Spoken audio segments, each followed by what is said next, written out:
오늘 본문 말씀을 다시 한번 보시게 되면 너는 센 머리 앞에서 일어서고 노인의 얼굴을 공경하며 내 하나님을 경외하라. 나는 여호와이니라. 오늘 본문은 머리가 하얗게 센 노인들 앞에 일어서서 그 얼굴을 보고 공경하라, 이렇게 말씀을 하시고, 이어서 또 너희는 여호와를 경외하라, 이렇게 또 명령을 해 주셨습니다. 우리가 여호와를 경외하라라고 하는 이 말씀에는 아무도 이 일을 닮 만한 사람이 없다고 여겨집니다. 그건 당연한 일이다, 이렇게 받아들일 수 있는데, 특별히 머리가 세신 어버이들을 마치 여호와를 경외하는 것처럼 그렇게 공경하라 라고 하는 이 말씀은 조금은 과연 그렇게까지 해야 되는가 하는 이러한 생각을 가질 수가 있습니다. 그러나 예수님께서는 마태복음 15장에서 특별히 하나님을 경외하느라고, 하나님에게 다 드리느라고 우리 육신의 부모님들은 공경하지 못했습니다. 좀 드릴 것을 드리지 못했습니다 라고 말하는 이들을 향해서 우리 예수님께서 책망하셨습니다. 뭐라고 책망하였는가 하면 이 외식하는 자들아, 이렇게 책망을 하셨습니다. 그래서 마태복음 15장 6절과 7절 말씀에 그 부모를 공경할 것이 없다 하여 너희의 전통으로 하나님의 말씀을 폐하는도다. 그리고 무엇이라고 말씀하고 있습니까? 이 외식하는 자들아, 하나님을 경외하느라고 부모에게는 공경하며 드릴 것이 없습니다 라고 말하는 이들에게 너희들은 외식하는 자들이다. 좋게 표현해서 그렇지, 너희들은 외식하는 뭐다, 이렇게 지금 말씀해 주시고 있는 것입니다. 그러니까 하나님을 경외하는 그 차원과 부모님을 공경하는 그 차원이 거의 같다, 이러한 말씀입니다. 그래서 오늘 너는 센 머리 앞에서 일어서고 노인의 얼굴을 공경하라 라고 하는 이 말씀의 의미, 또 이 노인들의 시대는 어떠한 시대이고, 또 그들을 공경하려고 하면은 어떻게 공경하는 것이 좋겠는가, 이러한 말씀을 함께 나누려고 하는 것입니다. 이제 에어컨이 틀려 있기 때문에 좀 추운 분들, 기침하는 분들이 계시면 우리 부목사님들 뒤에 계시다가 잘 조절을 해드리시기 바랍니다. 교회 나와서 목사의 설교에는 은혜를 못 받아도 에어컨 때문에는 은혜를 받아야 되지 않겠는가? 시험이 들면 안 되지 않겠어요? 그래서 잘들 하시기 바랍니다. 첫째로, 왜 노인들의 머리가 하얗게 새었을까? 그 이유를 알게 되면 잘 공경할 수 있습니다. 첫째로는 이건 자연적인 현상이죠. 봄이 지나고 여름이 오고, 여름이 지난 다음에 가을이 오게 되면 모든 나뭇잎들은 노랗게 그 단풍이 들고 색이 변하지 않습니까? 그것이 자연의 이치입니다. 마찬가지로 우리의 어버이들도 이제 노년의 때가 되면 자연스럽게 머리가 세어진다라는, 백발이 되어진다라고 하는 것입니다. 하나의 자연의 이치이시겠죠. 그 다음에 두 번째로는 너무나 모진 풍상을 겪었기 때문에 머리가 세워졌다라는 것입니다. 요즘에 이 젊은이들 너무나 힘들고 어려우니까 직장 생활을 하면서 너무 많은 스트레스를 받게 되니까 젊은이들도 머리가 어떻게 돼요? 휘어진다라는 거예요. 그렇다고 하게 되면 우리의 어버이들, 이 노인이 되어지신 이분들의 그 삶에 얼마나 많은 풍상이 있었겠어요. 그 풍상으로 인해서 머리가 하얗게 세워질 수밖에 없지 않았느냐 말이죠. 그 세월의 풍상의 결과다라고 하는 것입니다. 그 다음에 세 번째로는 하나님의 축복으로 얻은 장수의 결과라고 하는 것입니다. 잠언 16장 31절에 백발은 용화의 면류관이라 공의로운 길에서 얻으리라 이렇게 말씀해 주시고 있습니다. 그러니까 일평생 하나님을 경외하면서 믿음으로 살아오신 분들에게 특별히 그 믿음의 길을 걸으면서 이 공의로운 길을 걸으려고 이 죄악과 싸우면서 사탄과 싸우면서 바른 길을 걸어오신 이분들의 삶에 하나님이 면류관을 씌워주셨는데 그 면류관이 무엇이라고요? 백발이라고 하는 것입니다. 그러므로 이 센 머리는 하나님이 주신 하나의 면류관, 믿음으로 의로운 길, 공의로운 길을 걸어오신 분에게 주신 그러한 선물이다라고 하는 것입니다. 그러므로 센 머리를 한 노인들을 볼 때는 어떠한 이유에서건 그들 앞에서는 일어나 경의를 표해야 된다라고 하는 것입니다. 우리는 일반적으로 노인하면 현역에서 물러난 사람, 그리고 사회의 중심에서 밀려난 주변 인간 정도로 생각을 하고 있습니다. 그러나 이것은 크게 잘못 생각하고 있는 것입니다. 이 잘못된 생각을 바로 잡기 전에는 진정한 노인을 공경하는 일, 부모님을 공경하는 일을 할 수 없음을 기억하시면서 이러한 이유 때문에 우리의 어버이들이 머리가 하얗게 새었구나 기억하시면서 센 머리 앞에 일어설 수 있는 겸손한 자녀들이 되시기를 주의 이름으로 축원합니다. 둘째로는 노인의 시기의 특징이 몇 가지 있음을 우리가 알게 되면 경외할 수 있습니다.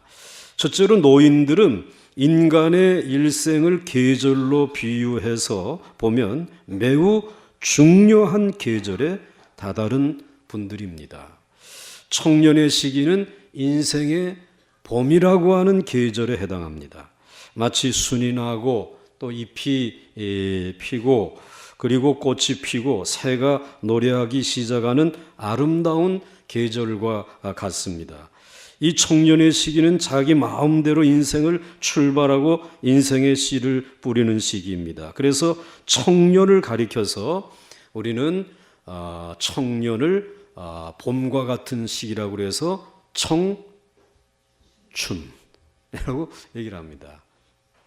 청년의 때, 봄과 같다는 말이죠. 그런데 장년의 시기는 인생의 여름에 해당하는 그런 계절입니다. 녹음방초가 우거집니다. 그 안에 새들이 깃들고 나그네들이 그늘에서 휴식을 취합니다. 모든 곡식이 자라고 열매를 맺어갑니다. 이처럼 모든 것이 왕성해지는 때가 여름이라는 계절입니다. 농부들이 땀을 흘리고 일을 하는 때가 바로 여름입니다.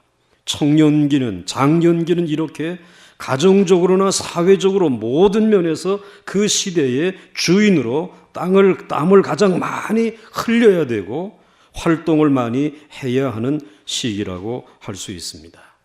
여름과 같은 계절, 이것이 장년의 때입니다. 그러면 거기에 비해서 노년기는 인생의 가을에 해당한다라고 말할 수 있습니다. 가을은 열매를 추수하는 계절입니다. 동시에 추운 겨울을 준비해야 하는 그러한 계절이기도 합니다. 이와 같이 일생 동안 살아온 한평생의 삶을 결실하고자 하는 무언가 인생의 보람된 일을 남기고 싶어하는 계절이 바로 노년기입니다. 뿐만 아니라 겨울을 준비하는 가을처럼 이 땅에서 일생을 종결짓고 그 이후의 삶인 하나님의 나라의 삶을 준비하는 시기가 바로 노년기다. 이렇게 말할 수 있습니다. 여기에 앉아있는 우리들을 앞으로 10년 후, 또 20년 후, 길게 잡아서 100년 후에는 여기 앉아서 예배를 드릴 사람은 아마 한 사람도 없을 것입니다.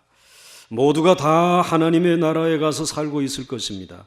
마치 가을이 겨울을 준비하듯이 장차 하나님 나라에 가서 떳떳하게 살 수 있는 삶을 이 땅에서 마지막으로 준비하는 시기가 바로 노년기라고 하는 것입니다. 그래서 이 노년기는 더 성숙한 믿음으로 하나님의 나라에 들어갈 수 있는 그 길을 예비하고 사는 시기입니다. 그러므로 노년기는 인생의 나머지 시기가 아니라 가장 알뜰해야 되는 중요한 시기인 것을 알아야 합니다. 이 중요한 시기를 살아가는 머리가 센 노인들의 얼굴을 바라볼 때 자리에서 일어설 수 있어야 할 줄로 믿습니다. 그 다음에 두 번째로 한 사람의 일생을 계절뿐만 아니라 하루의 시간에도 비유할 수 있습니다. 조금 전에는 우리의 인생을 계절에 비유했다면 이제 우리의 인생을 시간에도 비유할 수 있습니다. 청년기는 시간으로 말하면 아침 시간과 같습니다. 모든 것을 시작하는 시기입니다. 그런데 장년기는 낮과 같다고 말할 수 있습니다. 모든 면에서 장성하게 아주 왕성하게 일하는 시간입니다. 아침 곧 청년의 때에 꾸었던 그 꿈을 이제 실현해 보려고 나가서 열심히 성취해 나가려고 땀 흘리며 일하는 시기가 장년기입니다. 그러나 노년기는 저녁 때와 같습니다. 인생의 황혼기입니다. 일터에 나갔던 사람도 일을 마치고 돌아오는 때입니다. 하루의 일과를 매듭 짓는 시기가 저녁인 것처럼 바로 노년기는 일생을 매듭 짓는 그런 시기에 도래한 것입니다. 그런데 우리에게 있어서 가장 큰 단점 하나를 든다면 시작은 거창하게 하는데 마지막에 매듭 짓는 일은 잘 할 줄 모르는 이런 부족한 단점이 우리에게 있습니다.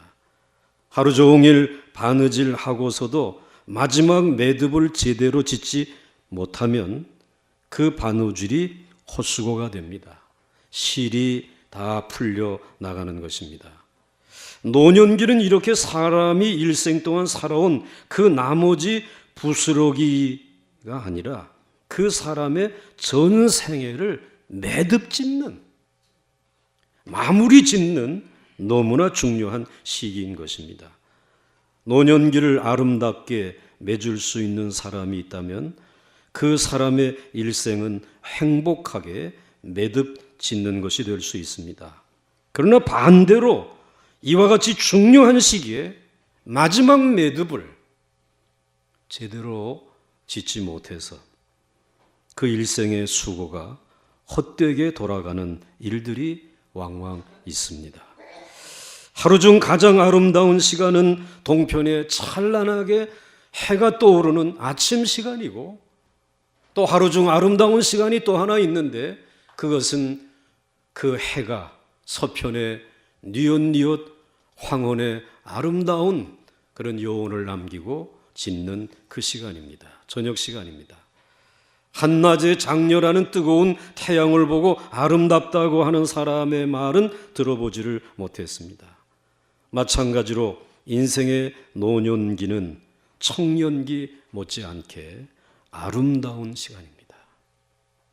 그래서 사도 바울은 세상의 빛이신 예수 그리스도를 모시고 일평생을 살다가 나이 들어 늙어 겉사람이 낡아져가는 인생을 향하여 이렇게 말했습니다. 고린도후서 4장 16절에 그러므로 우리가 낙심하지 아니하노니 우리의 겉사람은 낡아지나 우리의 속사람은 날로 새로워지는도다.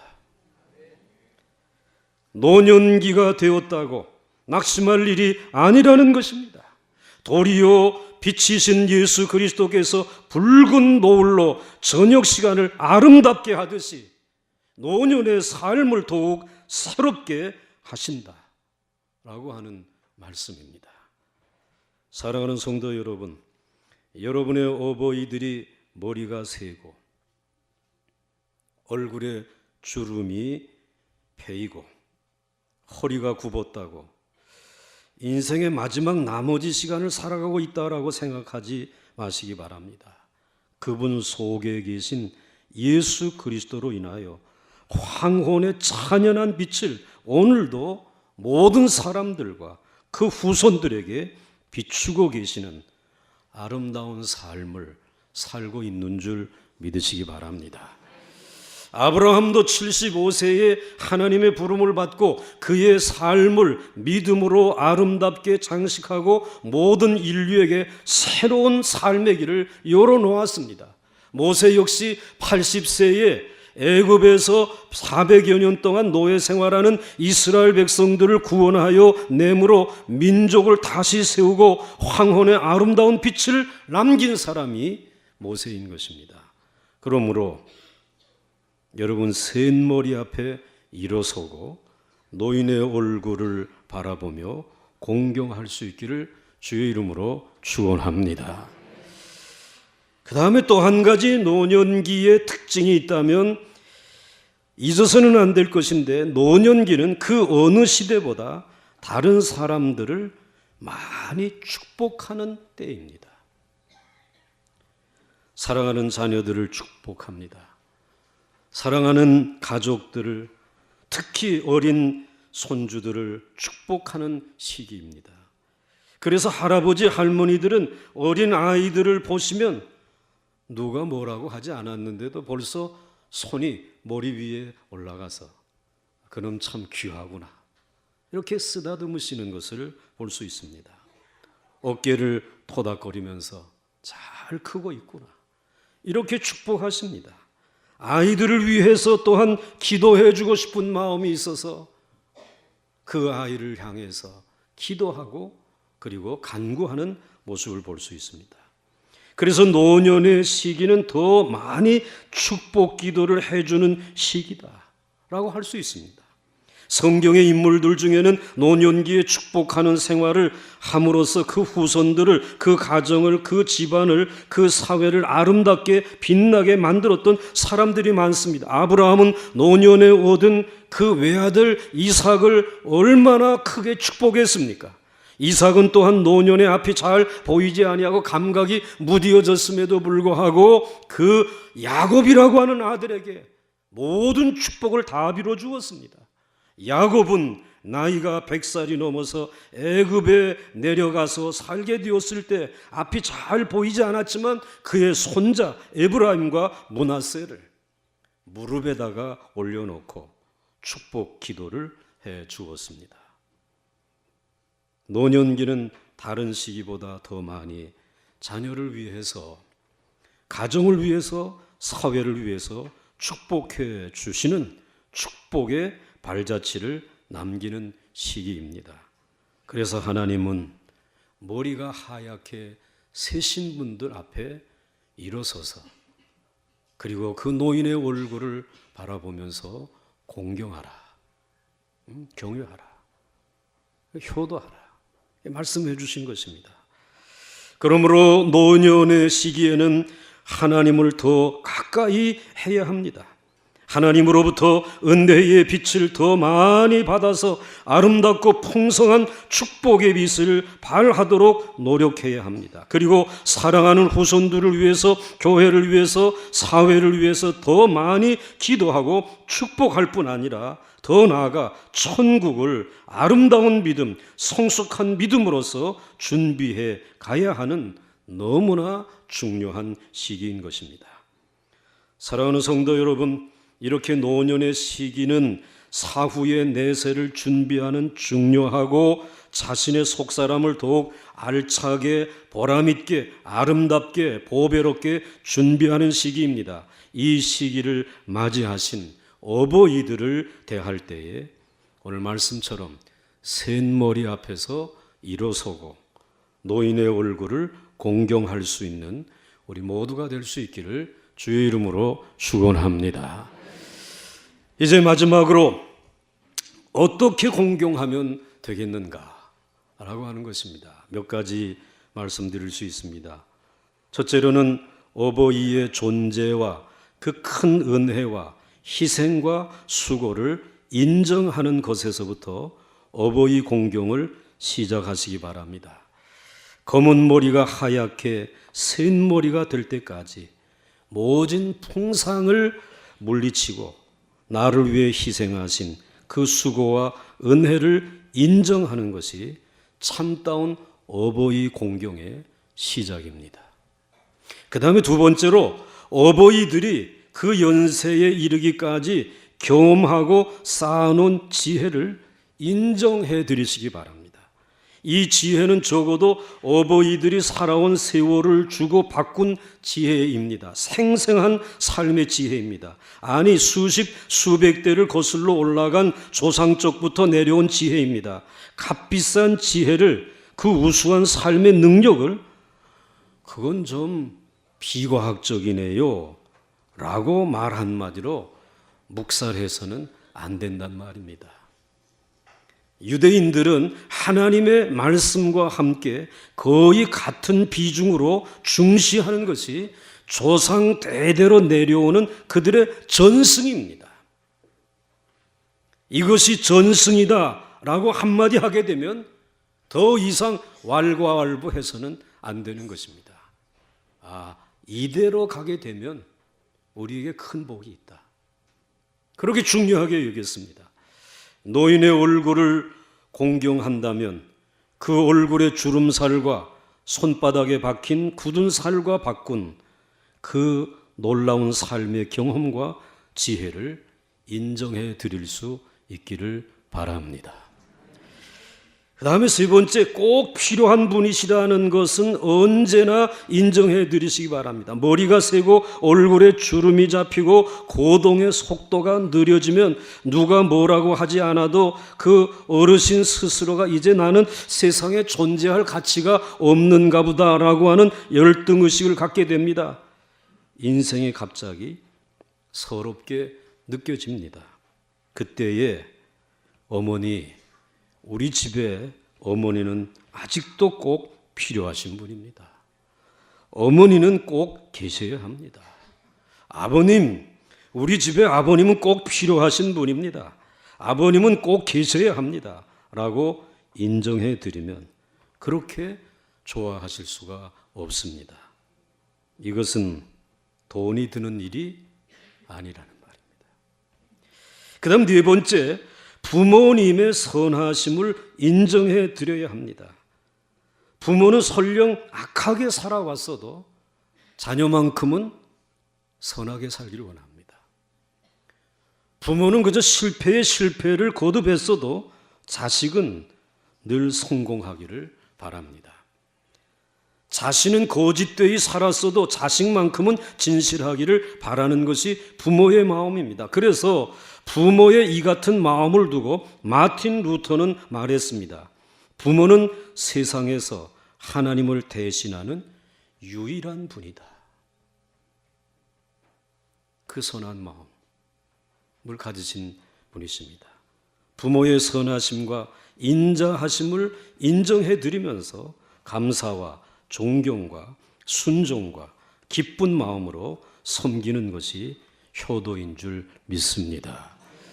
다섯 번째, 나 자신이 그분의 자녀 된 것을 자랑할 수 있어야 합니다. 어느 때 어느 곳에서도 저는 아무개의 자녀입니다. 제 부모는 누구누구이십니다. 라고 하는 것을 자랑할 수 있어야 합니다. 부모를 부끄러워해서는 안 됩니다. 부모들은 언제나 어디에서나 자신의 자녀가 제일 잘생겼고 제일 훌륭하다라고 여기십니다. 그래서 똑같은 젊은이들이 척척 발을 맞춰서 행진을 해도 뒤돌아서서 하는 말은 그놈들 중에 발 맞는 놈은 우리 아들밖에 없구먼. 이게 부모의 마음입니다. 우리도 그분의 자녀된 것을 자랑하는 것이 셋머리 앞에 일어서는 것이며 노인의 얼굴을 공경하는 것입니다. 마지막으로 한 가지 더, 이 모든 것들을 다 했다고 하더라도 부모 앞에서 형제 간에 화목하지 못하면 부모를 공경하는 것이 아닙니다. 부모의 마음은 어느 자녀만 잘 되기를 바라지 않습니다. 모든 자녀가 잘 되기를 바랍니다. 세 자녀 중에 두 자녀가 잘 살고 한 자녀가 못 살면 모든 자녀가 못 사는 것입니다. 모든 형제 자매가 잘 되어야 비로소 만족할 수 있는 것이 부모님의 마음입니다.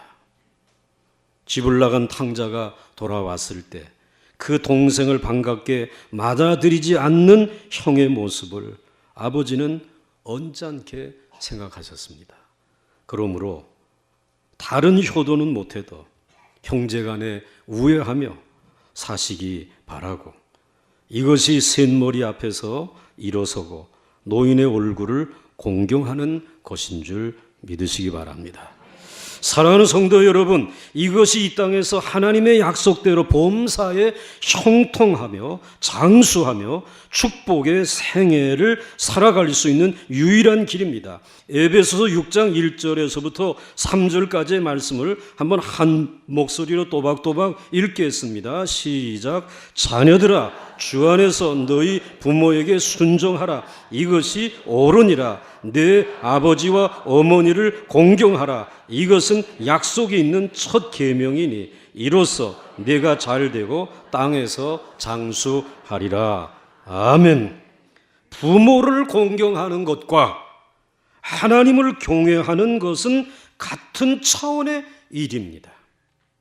이 땅에 있는 부모를 공경하지 못하면서 하나님을 경외한다라고 말할 수 없습니다.